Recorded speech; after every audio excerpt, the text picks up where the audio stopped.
So in 78 years, this is happening for the first time in the history of United States of America and Pakistan के किसी US president ने पाकिस्तान के army chief को इस तरह direct इतना protocol दे के बुलाया हो and this type of meeting is totally unprecedented but it actually happened.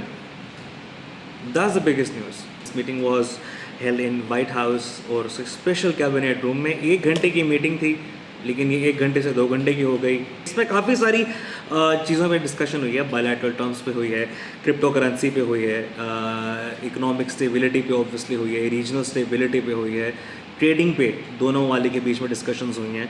And obviously we have seen कि काफ़ी ज़्यादा जो स्पेकुलेशंस कल से चल रही थी सोशल मीडिया पे और न्यूज़ प्लेटफॉर्म्स पे कि ईरान और इजराइल वॉर को लेके काफ़ी कुछ डिस्कस हुआ होगा.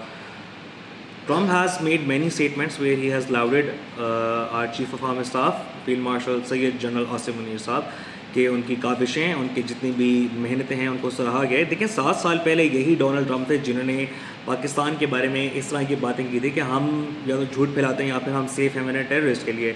7 साल बाद जो डायनामिक्स चेंज हुए हैं चेस बोर्ड के, वो अब कल मैं अपने दोस्त से बात कर रहा था तो उसने बड़ा अच्छा वर्ड यूज़ किया, द रीसेट बटन.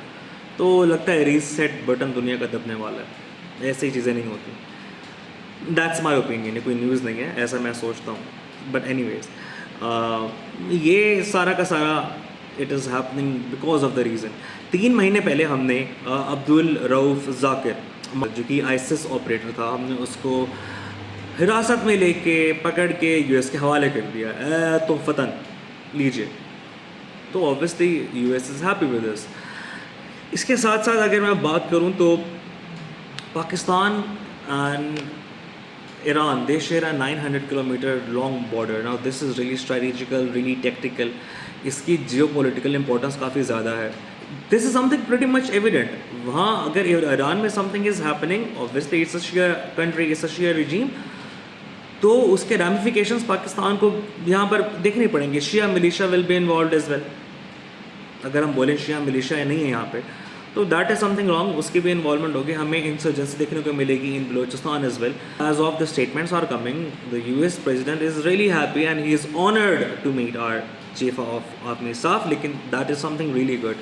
ऑब्वियसली इसमें कोई सिविल ऑफिशल्स शामिल नहीं थे. सॉरी, इसमें कोई सिविल ऑफिशल्स शामिल नहीं थे.